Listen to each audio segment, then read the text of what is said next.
Rajim. Bismillahirrahmanirrahim.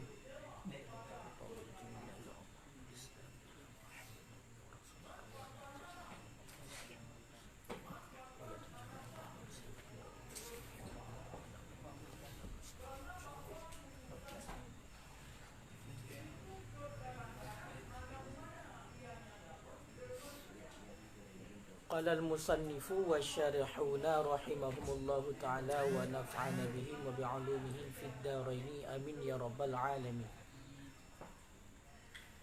Was-subhu yadkhulu waqtuha bil fajri sadiqi wa huwa al-muntashiru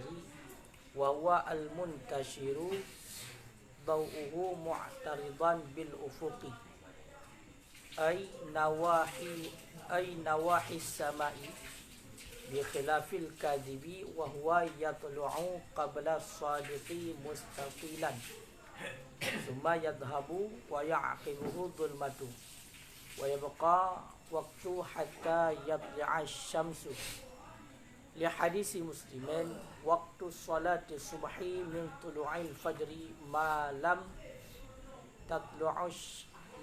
tatlu'i syamsu wa fi hadisi sahihaini hadisun man adraka rak'atan minas subhi qabla an tatlu'a syamsu faqad adraka subha wal ikhtiyaru alla tuakhira anil asfari li hadisi Jibril sabiqi wa qawluhu fihi binisbati ilaiha al-waqtu ma baina hadaini mahmulun ala al-waqtil ikhtiyari ilah. Kayan dia kena dalam betul hana tu. A'udzubillahi minasyaitonir rajim. Bismillahirrahmanirrahim. Dan salat subuh. Yadkhulu waktuha, masuklah oleh waktunya salat subuh bil fajri sadiqi, dengan sebab fajar yang jujur, dengan sebab fajar yang sadiq. Wahwa, dan bermula dianya fajar yang sadiq, al muntashiru daw'uhu mu'taridan bil ufuqi, dan bermula dianya fajar sadiq al-muntashiru daw'uhu, yang berhamburanlah cahayanya, yang berhamburanlah cahayanya, mu'taridan,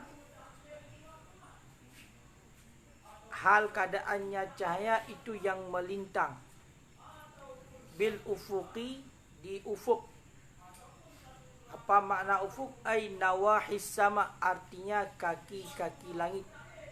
Artinya kaki-kaki langit. Bi khilafil kazib, dengan sebalik fajar yang kazib, fajar yang dusta.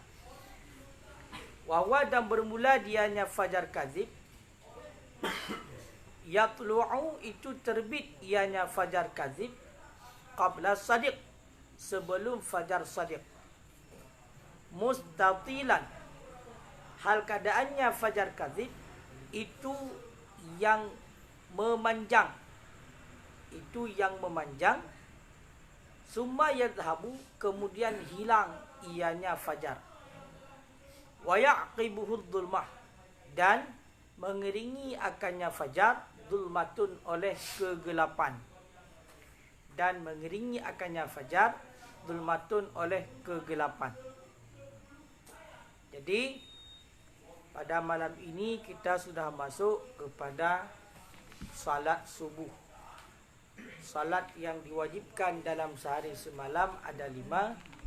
Yang pertama adalah salat zuhur, dikarenakan itu merupakan salat yang pertama sekali dikerjakan oleh Rasulullah.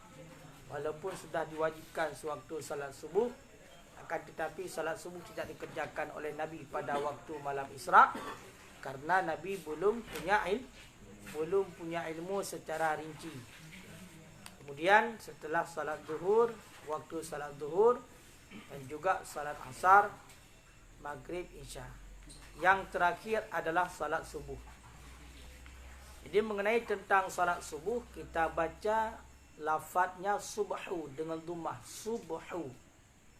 Makanya waktu kita melafadzkan niat salat subuh, usalli fardhu subhi. Berarti baris dhammah pada sad. Ya juzu fihi al-kasru, bolehlah padanya oleh kisrah. Boleh juga kita baca secara kisrah sad. Jadi sibhi.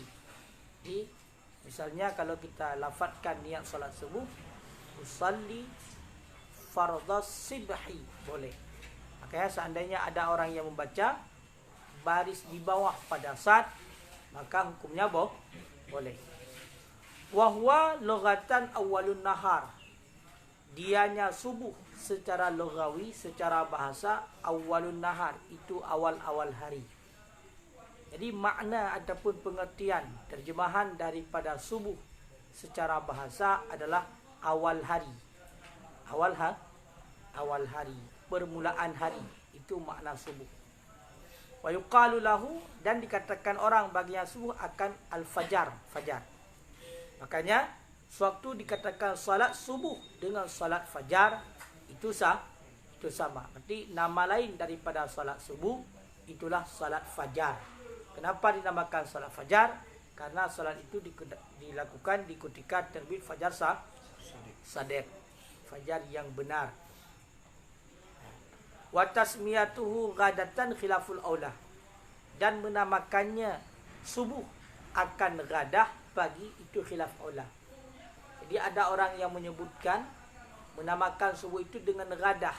Ghadah itu pagi, ghadatan, pagi. Jadi menamakan subuh itu dengan ghadah, bahasa Arabnya adalah ghadah, itu khilaf aula. Makna khilaf aula, maka lebih baik jangan dinamakan dengan ghadah. Kalau kita katakan dengan subuh, maka katakanlah dengan fajar. La makruh, tidak dimakruhkan alal mu'tamad, berdasarkan di atas pendapat mu'tamad. Jadi yang pengaruhi hanya bak kenan macam. Intinya yang sudah kita maklum, yang sering kita dengar adalah salat subuh ataupun salat fajar 2 rakaat. Yadkhulu waktuha, jadi masuknya ataupun permulaan masuknya waktu salat subuh adalah dengan sebab datangnya ataupun terbitnya fajar sadiq. Fajar sadiq adalah cahaya yang benar, yang mana dia itu keluar dan tidak hilang-hilang lagi. Makna fajar sadiq adalah al-muntashiru dawuhu mu'taridan bil ufuq. Cahaya yang dia itu berhamburan di langit. Cahaya yang berhamburan di langit, yang mana bentuk cahaya itu adalah melintang, bukan panjang. Jadi melintang ke melintang? Betul.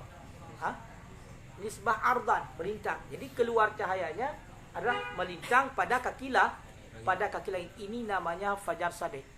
Jadi ketika keluar terbitnya fajar sadiq, maka itu habis waktu salat isya, itulah awal masuk waktu salat subuh. Bi khilafil kadhib, dengan sebalik fajar yang kadhib. Jadi kalau fajar yang kadhib itu masih waktu salat isya. Ketika kita misalnya belum salat isya, tertidur, terbangun, sudah keluar cahaya pada langit-langit, tapi cahaya yang keluar adalah cahaya ataupun fajar kadzib. Apa makna fajar kadzib? Yatlu'u qabla sadiq. Jadi fajar kadzib ini, fajar dusta ini, dia itu keluarnya sebelum keluar fajar sadiq. Jadi bentuk sewaktu dia keluar adalah mustatilan, bentuknya memanjang, bergaris pada langit. Bergaris pada langit. Semua yang tahu setelah keluar fajar yang bergaris, cahaya yang bergaris pada langit, kemudian cahaya itu hilang lagi, yadhabu, pergi, entah ke mana. Pokoknya dia itu pergi. Wa yaqibuhu tulmah, dan di ketika itu, maka setelah perginya cahaya fajar kadhib ini, kemudian gelap kembali. Setelah gelap ini, barulah datangnya fajar sadiq. Itulah habisnya waktu salat isya, masuk waktunya salat subuh. Makanya jangan tertipu. Makanya kitanya biasa pernah dengar azan dua ke. Biasanya azan pertama adalah azan di ketika keluarnya fajar kadzib. Maka di ketika itu orang bersiap-siap untuk melakukan salat subuh. Dibangun tidur, mereka itu yang belum salat tahajud maka salat tahajud. Jadi setelah keluar fajar kadzib itu, yang bentuknya adalah dia itu memanjang ke langit, lalu dia hilang lagi, kemudian gelap seperti semula, barulah keluar fajar sadek. Gelap fajar yang dia itu cahaya yang berhamburan pada kaki langit secara melintang. Inilah awal masuknya waktu salat subuh. Makanya dikatakan mu'taridan, melintang, artinya fil ardil ufuq. Melintang itu di mana? Makanya dalam istilah ru'yatul hilal ada yang namanya ufuk. Pada permukaan air, kaki langit itu namanya ufuk. Jadi di sini keluarnya cahaya yang melintang tadi pada kaki langit itulah di ufuk. Di mana? Fil ardil ufuq min jihatil masyriq. Jadi melintang, cahaya yang melintang yang dia itu daripada arah masyriq, arah keluar matahari. Makanya jangan dilihat nanti ke arah barat. Kita mau lihat fajar sadek ke arah barat, bukan, karena keluar matahari daripada pihak timur, masyriq. Maka masyriq wal maghrib. Masyriq adalah tempat keluar matahari, maghrib adalah tempat terbenam matahari. Jadi ketika kita melihat cahaya yang berhamburan pada kaki langit, maka itu sudah masuk waktunya salat subuh. Sudah masuk waktunya salat subuh. Adik tu matahari kada ada sedang. Ada sedang. Adik tu Menyo kadar ukuran hino hana pegah baru trip. Tapi hana trip dekat munyo andainya na ada perhatikan hana trip. Mesti hana tak malam bagi contoh hari kan. Hana tak malam siat guys. Paling-paling munyo na sampai 5 minit. Sampai ji siat guys. Kita fikir munyo jaga tengah nak fikir kat tubuh. Terang di saat. Cuma beda je. Munyo muglang baki langit lagi lampu dah. Muglang ni nah. Munyo je cahaya punoh. Jadi baki langit dong cahaya. Nyo hana teglang tu mana. Jadi utak kalam langit kapung. Tapi penuh je haya becut. Pakan kana teglang tu mana. Laku panjang waktu kan berhamburan benar. Makanya lagi membentuk je. Sehingga yang gaduh kembali, bahkan sampai di urang Arab, ya kan? Kena pegang apa? Al Arabu tashbihu bidzal bisirha. Bukan ekor pu kena. Ekor segala. Jadi menyo mu'taridan buno, mu'taridan fama baina shimali wa junubihi.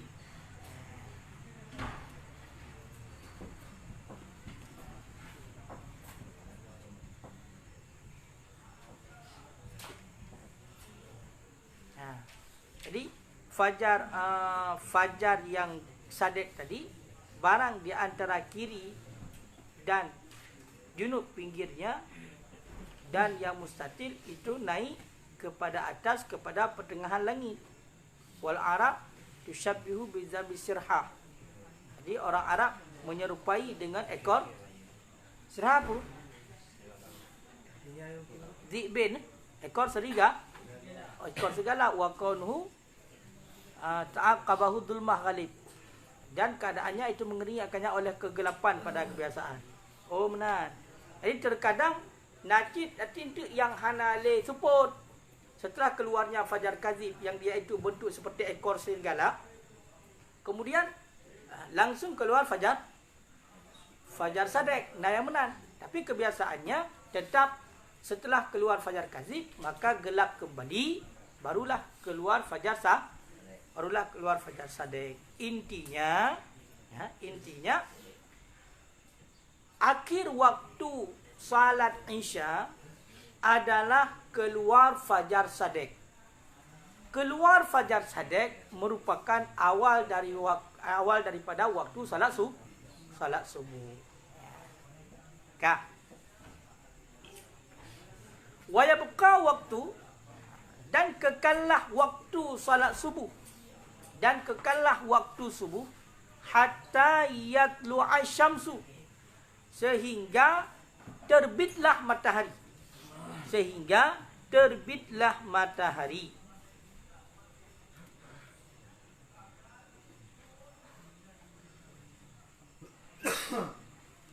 Kenapa demikian? Lihat hadis Muslimin, karena hadis Muslim. Hadis riwayat Muslim. Waktu salat subuhi min tulu'il fajri malam tatlu'i syamsu. Bermula waktu salat subuh itu mulai daripada terbit fajar malam nenta kan? Okey. Malam tatlu'i syamsu, selama tidak keluarlah matahari. Selama tidak keluarlah matahari. Kak. Jadi sampai batas mana masih waktu salat subuh? Masih waktu salat subuh. Yang sehingga bila kita melakukan salat maka dihitungkan kepada ada tunai, bukan qada.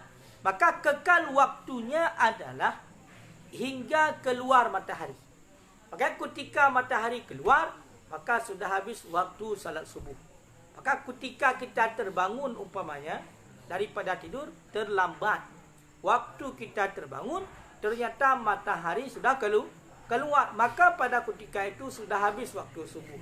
Maka setelah kita berwudu, kita melakukan salat, maka salat yang kita lakukan adalah salat qada salat subuh.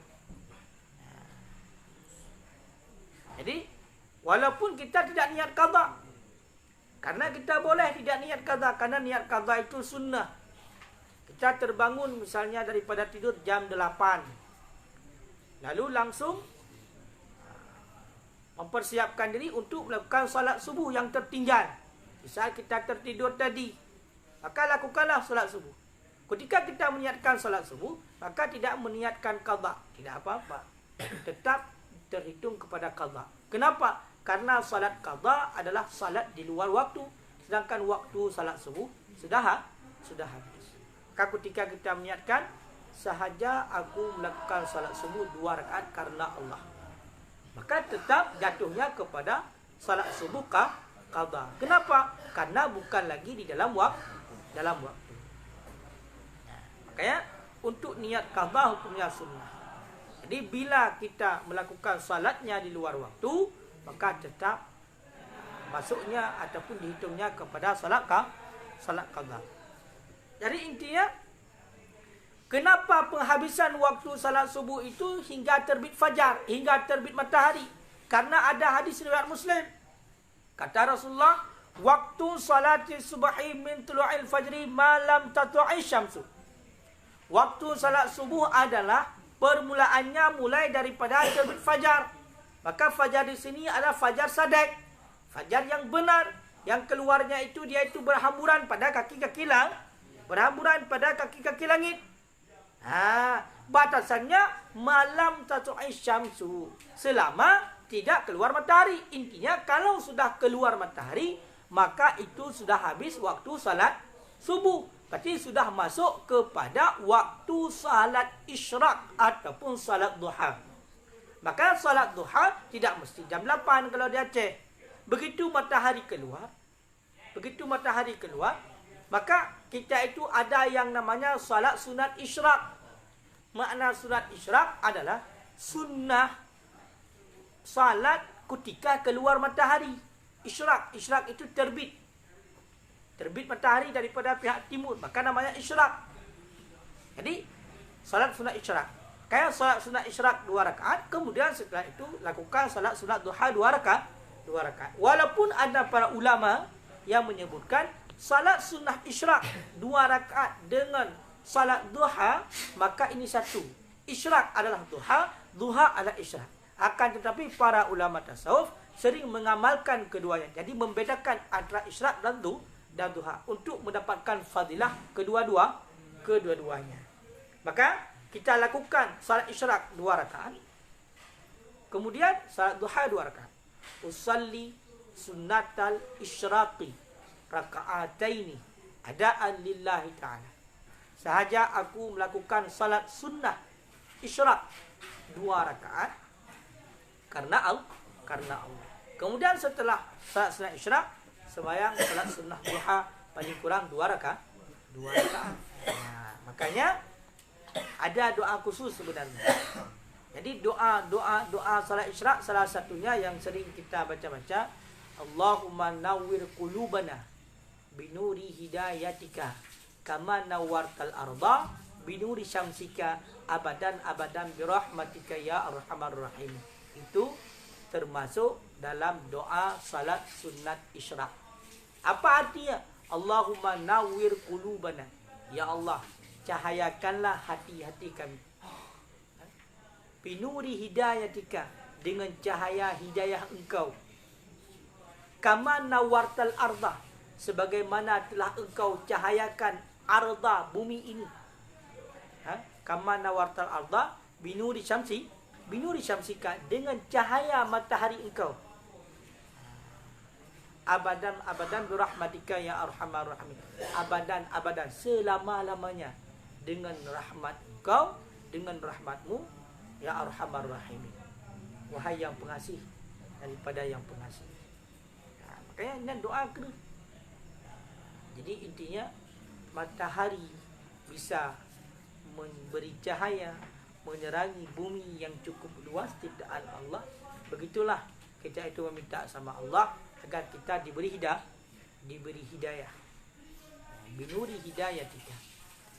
Karena kalau tidak ada hidayah, walau bagaimanapun kita tetap orang apapun yang dia sampaikan tetap tidak memberi bekas di hati. Kenapa? Karena tidak ada hidayah daripada Allah. Contoh. Hari ini kita belajar tiap malam. Bahkan dalam sehari semalam 4 kali kita belajar. Tapi kalau tidak ada hidayah daripada Allah untuk mengamalkan apa yang kita pelajari selama dalam sehari semalam 4 kali, maka tetap kita itu tidak akan mengamalkannya. Makanya perlu kita mendoakan agar diberi hidayah. Maka salah satunya, misalnya kita sudah tahu wajiban salat subuh 2 rakaat. Maka di ketika masuk waktu subuh, maka salat subuh. Kecuali dalam keadaan kehadaran. Kita misalnya tertidur dan tidak terbangun. Terbangun. Alarm sudah kita taruh, sudah kita bikin, tapi tetap tidak terbangun. Toa beberayasu, tapi tetap tidak terbangun. Ini namanya suatu kehadaran. Man nama, barang siapa yang tertidur, iza stayqadha, apabila dia terbangun, maka qadha. Apa makna qadha?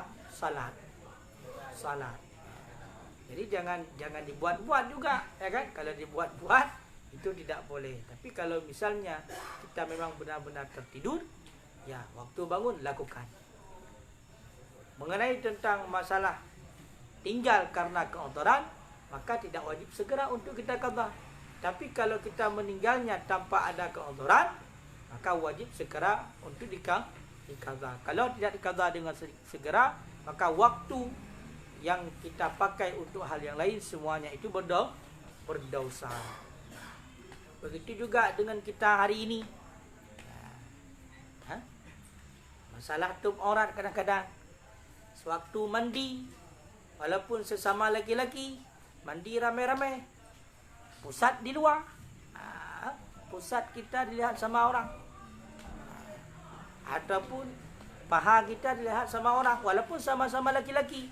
Intinya aurat sesama laki-laki adalah antara pusat dan lutut, sama seperti aurat dalam salat. Maka ketika kita mandi ramai-ramai pakai ijab basahan, pakainya di atas pusat, di atas pusat, di bawah lutut. Kenapa? Karena itu aurat. Kecuali waktu kencing itu sudah ada adnal hajat, sekurang-kurang hajat, maka itu baru boleh. Begitu juga dengan hal-hal yang lain. Makanya kalau tidak ada hidayah, kita itu tidak akan mampu.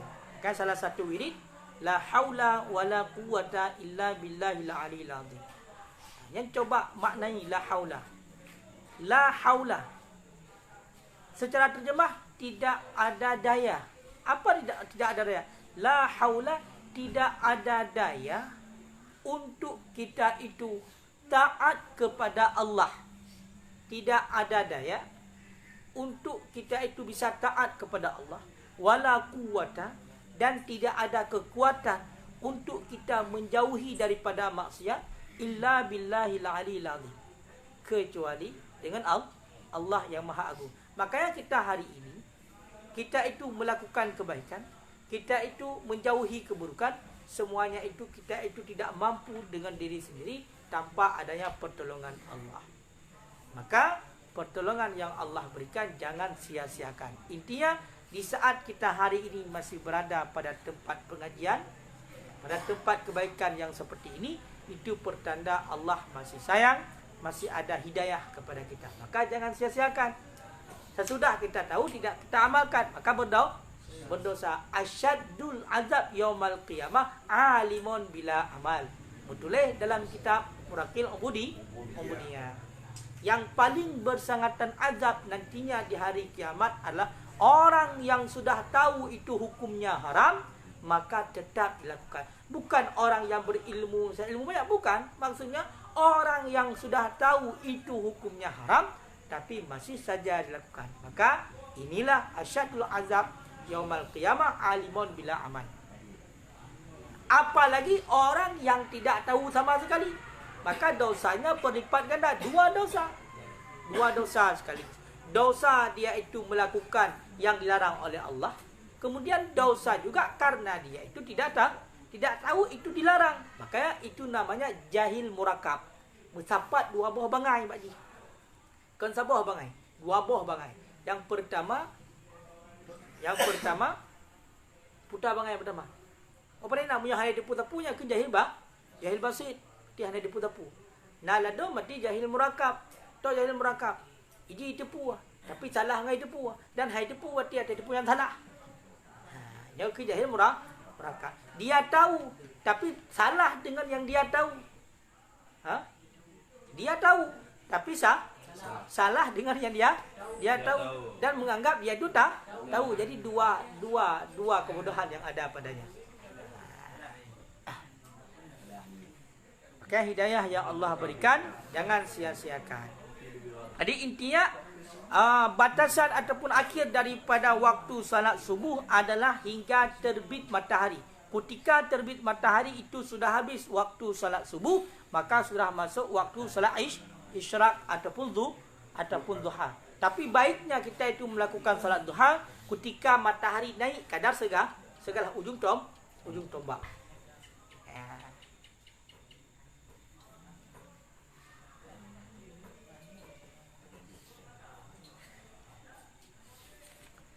Maka maksud terbit matahari wa tulu'uha bi tulu'i juz'in minha, dan bermula terbitnya matahari itu dengan sebab terbit satu juzuk daripadanya matahari. Jadi maksud terbit matahari di sini bukan terbit semuanya, bukan sudah terbit sampai keluar semuanya, bukan. Berarti sedikit saja, sebahagian saja daripada matahari sudah keluar, walaupun belum sempurna keluarnya, ini sudah habis waktu salat subuh. Bi khilafi ghurubiha, dengan sebalik terbenamnya matahari. Jadi kalau terbenam matahari berbeda. Waktu dihitungkan terbenam matahari itulah akhir waktu salat asar, masuk awal waktu salat maghrib, maka adalah semua terbenam, sempurna terbenam. Tapi kalau masalah akhir waktu salat subuh, sedikit saja keluar matahari, maka sudah habis. Fajar sedekah cahaya daurah ini, wah. Fajar sedekah tu cahaya daurah bukan cahaya daurah. Fajar. Mungkin ini pantulan daripada cahaya matahari. Karena matahari mau keluar. Jadi sebelum keluar, dia itu pada kaki langit terpantul cahaya ke langit. Kalau keluar matahari sudah habis waktu subuh. Pantulan.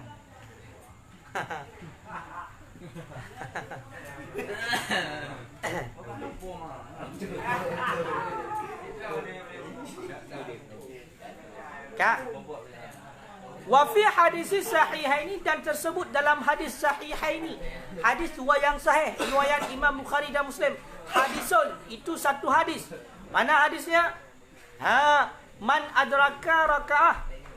Dan bermula iman yang memperdapat ia nyaman rakaatan akan satu rakaat minas subahi daripada subuh qabla an tatlu'a syamsu sebelum bahawa terbitlah matahari faqad adraka subha maka sungguh mendapati ia nyaman akannya subuh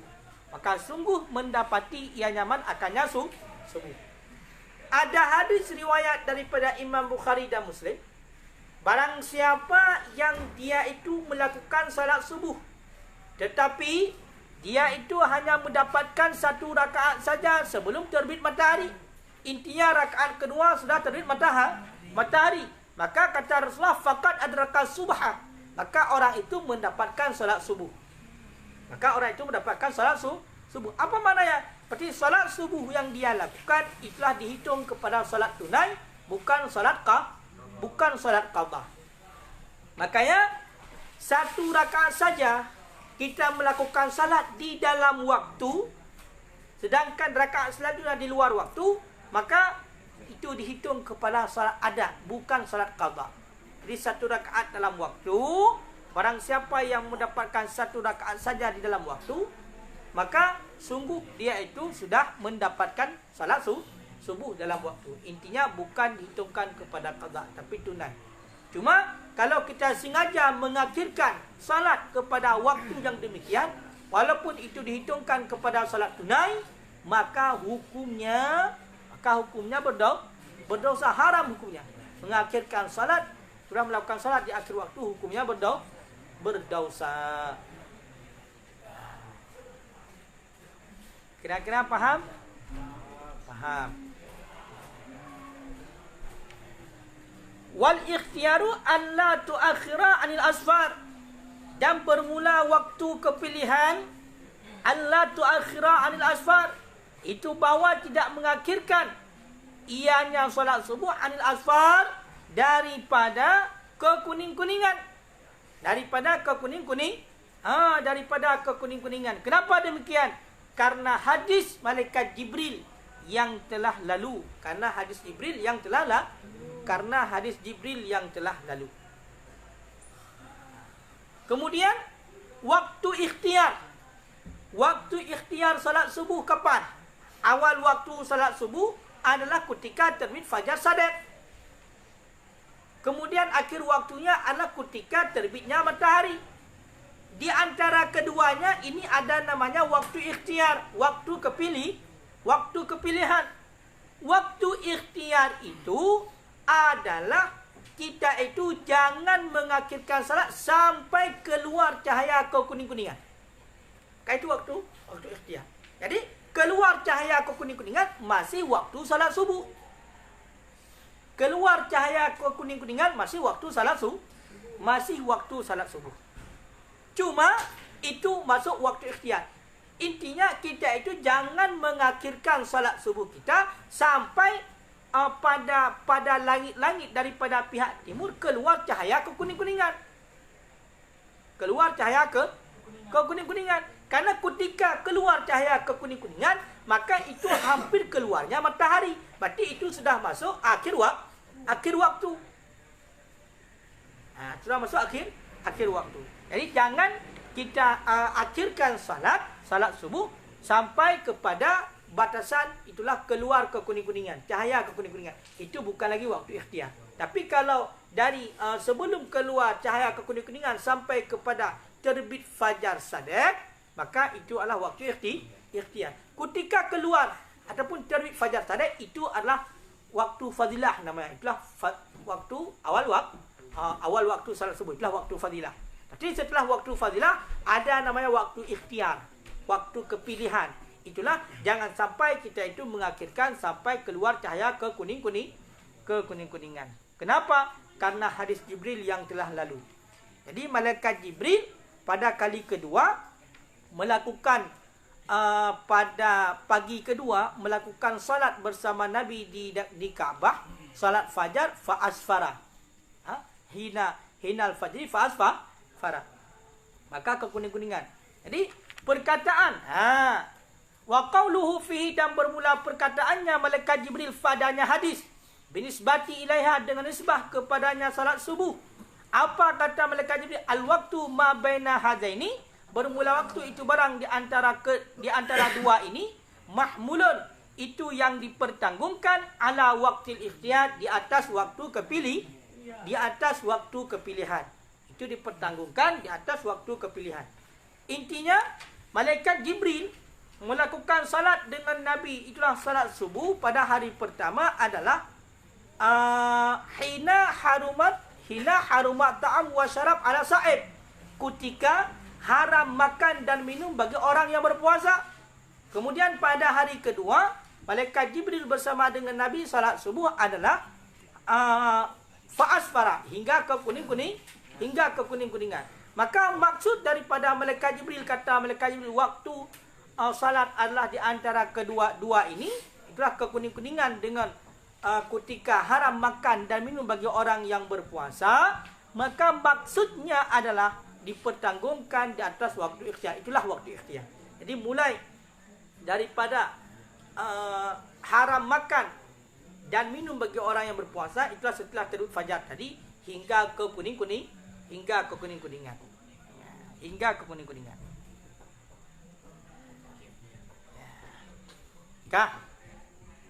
Qultu, aku kata. Kata Imam Nawawi, qultu, aku kata. Yukrahu tasmiyatul maghrib isya'an, dimakruhkan akan menamakan maghrib akan isya'. Wal isya'i atamatan, dan dimakruhkan akan menamakan isya' akan atamah, akan gelap. Kenapa makruh? Linnahi anil awal fi hadisil Bukhari, karena larangan daripada yang pertama, itulah menamakan maghrib akan isya' pada hadis Bukhari, pada hadis riwayat Imam Bukhari. La taghlibannakum al-a'rabu ala ismi salatikum maghrib, jangan dikalahkan akan kamu oleh Arab, bukan Arab, itu Arab. Kalau Arab adalah orang Badui, orang pedalaman Arab. Jadi kalau Arab, orang Arab. Tapi kalau Arab, itulah orang Badui, orang Arab yang tinggal di pedalaman. Jangan dikalahkan akan kamu oleh orang Arab, oleh orang Badui. Ala ismi salatikum, di atas menamakan salat kamu akan maghrib. Di atas nama salat kamu akan maghrib. Wataqulul Arab, dan berkata oleh orang Arab, hiya al-isya, dianya salat maghrib itu isya. Dianya salat maghrib itu isya. Kah belum? Jadi kata Imam Nawawi, makruh untuk menamakan maghrib itu dengan isya. Jadi waktu maghrib itu kita namakan isya, hukumnya makruh. Kenapa makruh? Karena ada larangan. Ada larangan di dalam hadis riwayat daripada Imam Bukhari. Kata Rasulullah, jangan sampai kalian itu dikalahkan oleh orang Arab Badui, orang Arab yang pedalaman, yang mana mereka itu menamakan salat kita dengan maghrib, dan berkata menamakan salat kita yang maghrib, dan mereka berkata dianya itu salat isya. Jadi salat maghrib kita, mereka itu menamakannya dengan salat isya. Menamakannya dengan salat isya. Jadi makanya makruh. Mengenai hukum makruh penamaan, pengaruh bahkan penamaan itu hukum makruh. Itulah melakukan salat maghrib bukan lagi di waktu maghrib. Wate tetap wate set, cuman kan penamaan yang kepegahan. Bak penan maghrib dengan isya. Bukan pengaruh kepada inan di hukum makruh. Makruh kiban. Sehingga menunda-nunda kepada waktu. Pengaruhnya kepada menunda-nunda waktu. Mana menunda waktu? Ketika salat maghrib itu dikatakan dengan salat isya, waktu maghrib itu dikatakan dengan waktu isya, Karena waktu maghrib ketika terbenam matahari. Tapi ketika dikatakan itu Isya, maka dia akan melambat-lambatkan salat. Pengaruhnya melambat-lambatkan salat maghrib. Kenapa? Karena salat maghrib pada waktu Isya. Mereka itu menamakan kepada salat salat Isya. Kak, nak penjelasan ukur ya? Kata boleh. Kemudian wa anisani, dan karena larangan daripada yang kedua menamakan Isya akan gelap. Karena larangan daripada yang kedua pada hadis Muslim. Pada hadis Muslim. Apa kata Rasulullah? La taghlibannakumul a'rab. Jangan dikalahkan akan kamu oleh orang Arab ala ismi salatikum, di atas nama salat kamu. Di atas nama salat kamu. Mana ala innahal isya, adakah tidak annaha, bahwa sesungguhnya salat maghrib itu isya. Adakah tidak, yang ala bukan illa. Ala, adakah tidak annaha, bahwa sesungguhnya maghrib itu isya. Wahum, dan padahal bermula mereka itu ya'timuna bil ibli, itu yang melambat-lambat oleh mereka itu bil ibli, dengan unta. Bagaimana kita bacakan ya'timu dengan patah awal dan zumahnya awal, jijik kita baca ya'timu. Wa fi riwayatin bi halabil ibli.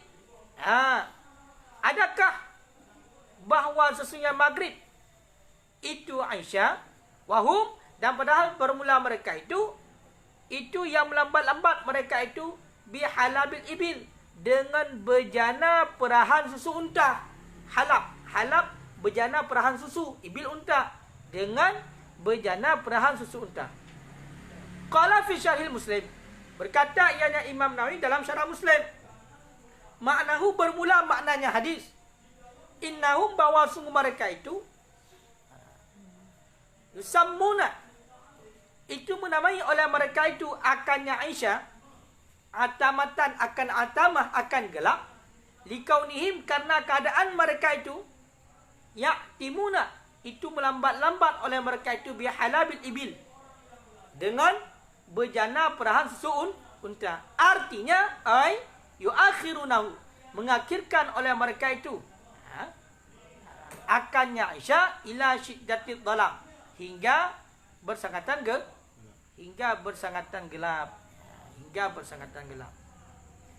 Hingga mengakhirkan oleh mereka itu umnoju, hingga mengakhirkan oleh mereka itu akannya perahan bejana perahan susu unta, hingga bersangatan gelap.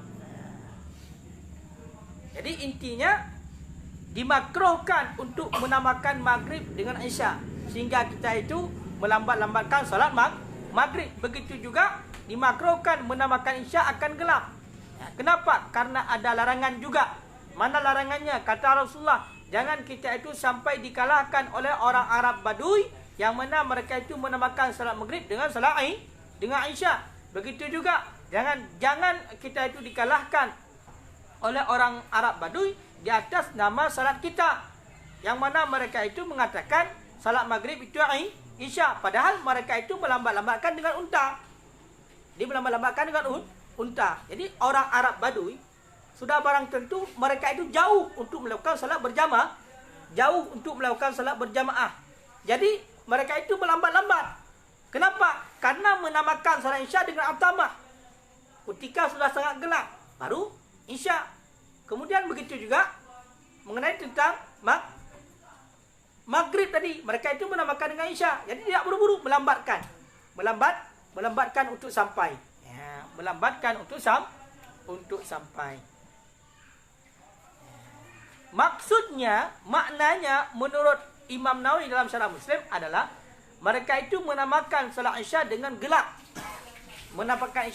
Kenapa? Karena mereka itu melambat-lambatkan dengan bejana perahan susu. Jadi mereka itu melalaikan diri dengan menyibukkan diri dengan menghabiskan waktu dengan memerah susu unta. Jadi sebelum selesai berarti daripada mengumpulkan semua susu unta, maka mereka itu belum melakukan salat. Kenapa? Karena salat Isya itu di ketika sangat gelap. Begitu juga dengan salat maghrib tadi, melambat-lambatkan siap membawa unta. Intinya seperti itu. Artinya mengakhirkan solat hingga gelap hingga sudah sangat gelap.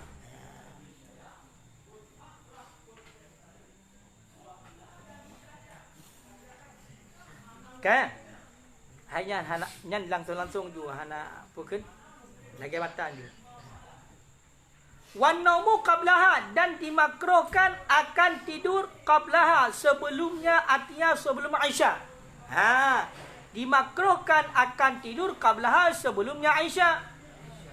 Sebelum Aisyah, sebelum salat Aisyah. Wal hadithu ba'daha, dan dimakruhkan akan berbicara sesudahnya salat Aisyah. Hanya pengabar aku Aisyah. Makruh hukumnya. Kenapa? Ya, karena sesungguhnya Nabi SAW karena yukarrihuhuma, itu yukrihuhuma, itu membenci ianya Nabi akan keduanya, tidur sebelum Aisyah dan berbicara sesudahnya Aisyah. Rawahu Syaikhani, telah meriwayat akannya hadis oleh Imam Bukhari dan Muslim yang diambilkan daripada Abi Baradah. Illa fi khairin, kecuali pada kebaikan. Wallahu a'lam. Mana contohnya pada kebaikan? Qiraatil Quran, seperti membaca Al-Quran, wal hadis, dan membaca hadis, wa muzakaratil fiqhi, dan muzakarah fiqh.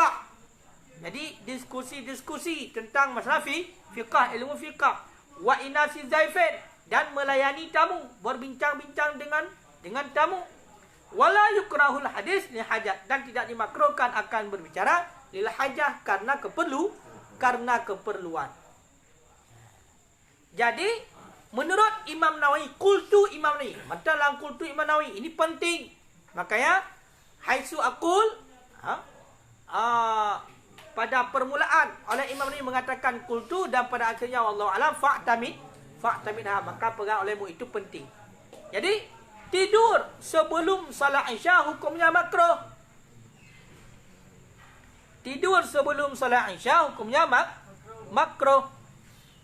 Makna sebelum Isya, qabla fi'liha, sebelum memperbuat salat Isya, wa ba'da dukhuli waqtiha, dan sesudah masuk waktu Isya.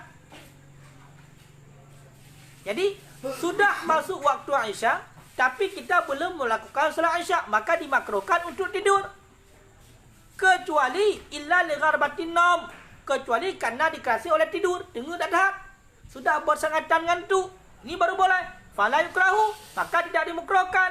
Illa li dzalil istirakil waqti bin naum, kecuali baru dimakruhkan ada sangkaan kita tidur, kita menghabiskan waktu salat, fayahrum, maka haramlah tidur. Intinya begini, ketika sudah masuk waktu Isya, kita belum melakukan salat Isya, maka dimakruhkan untuk tidur. Kecuali karena memang sangat ngantuk, sangat dikerasi untuk kita tidur, maka boleh untuk tidur, tidak makruh. Kecuali baru tidak boleh ketika ada sangkaan kalau seandainya kita tidur maka tidak akan terbangun hingga habis waktu salat Isya, itulah sampai masuk waktu subuh. Maka hukum tidur, walaupun kita sudah sangat ngantuk, tidak akan terbangun nanti. Sangkaan kita tidak akan terbangun tepat pada waktunya, masih dalam waktu salat Isya, maka hukum tidurnya haram. Wa yajibu ikaduhu ala man ulima bih, dan wajiblah oleh membangunkannya seseorang ala man ulima bihi, di atas iman yang mengetahui yang nyaman bihi dengannya fi hadhihi, pada ini masalah. Maka terhadap kita yang tahu seseorang yang dia itu tertidur karena sangat ngantuk, belum salat Isya, maka wajib kita itu membangunkannya. Wajib kita itu membangunkan orang yang kita tahu dia itu belum salat Isya, yang tertidur sebelum melakukan salat Isya, maka wajib kita bangunkan. Wa yundabu fi ghairiha, dan disunahkan pada selainnya. Sedangkan orang yang lain disunahkan.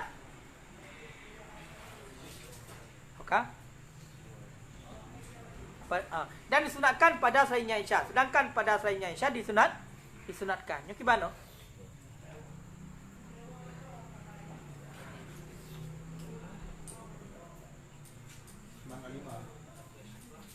Berarti fi hadhi pada salat isya kan? Wa yundabu fi ghayriha dan disunatkan pada selainnya salat isya. Amma qabla dukhuli waqtiha, adapun sebelum masuk waktunya, fa khilaful ulama, maka khilaf ulama. Wa in ulima istiqraku khurujil waqti, dan jika diyakinkan akan menghabisi keluar waktu dengan sebab tidur.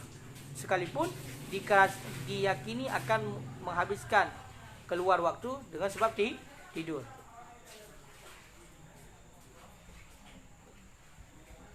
Jadi adapun tidur sebelum masuk waktu, maka khilaf ulama, bukan makruh. Jadi sebelum masuk waktu isya kita tidur, maka ini hukumnya khilaf aula, bukan makruh. Sekalipun diyakinkan tertidur kita itu akan menghabiskan waktu salat.